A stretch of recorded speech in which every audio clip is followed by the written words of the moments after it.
Je suis Pierre-Rufi Doumou Maïla, doctorant en deuxième année à Bordeaux-Montaigne.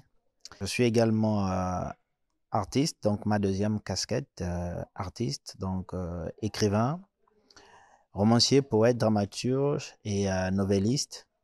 Je suis également éditeur, fondateur du collectif des auteurs africains d'ICODAF.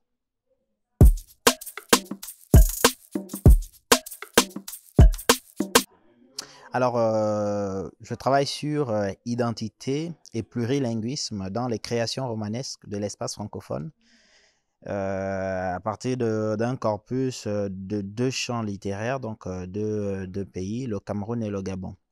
Ce thème permettra, enfin, je l'espère, d'identifier les éléments propres à l'identité des cultures africaines inscrites dans le roman et qui ont une source directe dans les sociétés de référence. En simple, quels sont les éléments identitaires et culturels enfouis dans les textes littéraires de l'espace francophone?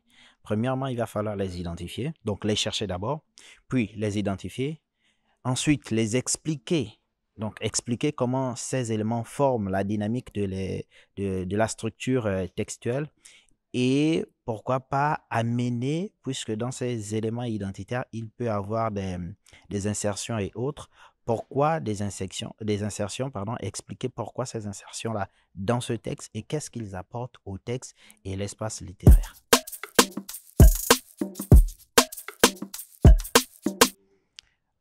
Il y a ce que l'on appelle Lise Gauvin, à travers les outils de la théorie de Lise Gauvin, qui permet d'identifier ces éléments du plurilinguisme dans les textes littéraires de l'espace francophone.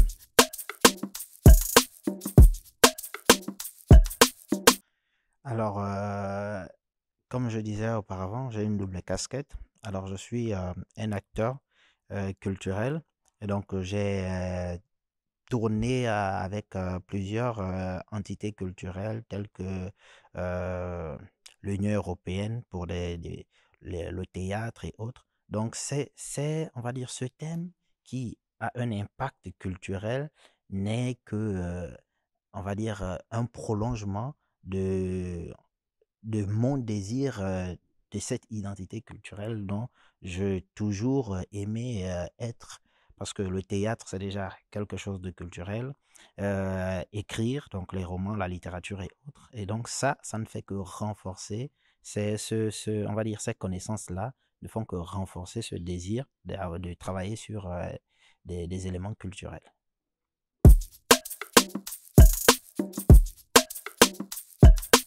Mais l'écriture, véritablement, l'écriture personnelle, c'est en classe de troisième.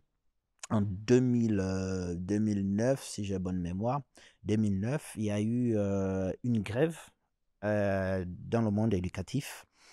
Et pendant la grève, nous on avait ce qu'on appelait c'est comme des bibliothèques, mais oula, le mot m'échappe.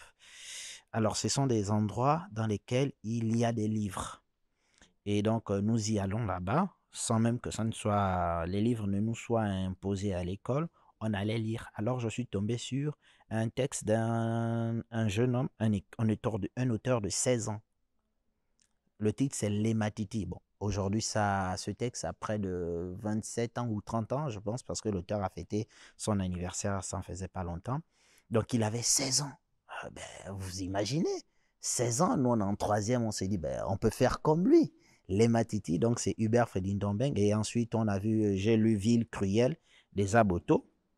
Et ces textes, à cause de leur facilité de lecture, du langage assez simpliste qu'il y a dans ces textes-là, je me suis dit, je peux tenter le coup. Et là, j'ai commencé à gribouiller mon premier texte qui s'intitule Mimbie le monde.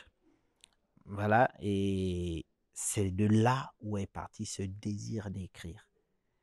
De un texte est né un deuxième, un second, selon les genres.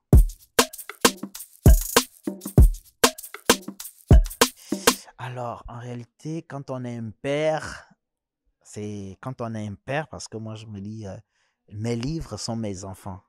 Quand on est un père, on aime tous les enfants. Ben maintenant, s'il ne faut comprendre deux, alors mon tout premier livre serait La Patience, c'est une pièce de théâtre. Je n'ai plus d'exemplaires, malheureusement, je l'aurais présenté. Des amis sont venus à la maison, ils ont récupéré tous les exemplaires qui étaient. Je préfère que mes livres soient avec des personnes qui les lisent au lieu que ça soit avec moi. Alors le deuxième, je peux dire quoi? Le deuxième, Relongo ou Le Remède. Relongo, c'est une demoiselle qui, à travers son parcours atypique, donc qui perd ses parents lorsqu'elle est toute jeune, elle est héritière d'un grand domaine dont elle ne peut pas euh, avoir le monopole étant un enfant. Alors, au cours de cet accident, elle perd toute sa famille, son père, sa mère et ses deux frères. Elle est élevée ensuite par sa tante qui devient tuteur légal, qui s'occupe de toutes les affaires, de tout le domaine de l'héritage légué par les parents. Cette dame étant quelqu'un, elle n'a pas fait d'enfant, donc la tante n'a pas d'enfant, elle décide d'élever Relongo comme sa propre fille. Et là, elle lui donne un bel avenir. Et cet avenir, la demoiselle transfère ça tout au long de son chemin. C'est-à-dire, elle partage ses connaissances, non seulement ancestrales, traditionnelles, mais également ses connaissances modernes à travers son évolution. Et partout où elle passe, il y a ce petit rayon de soleil qui est partagé afin que les autres, tous ceux qui sont dans le noir, puissent également avoir un petit rayon de sourire.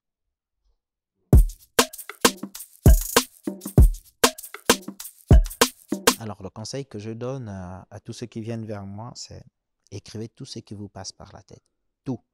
Parce qu'on ne peut pas être nouveau et commencer à sélectionner les éléments. Non. On écrit tout ce qui passe par la tête.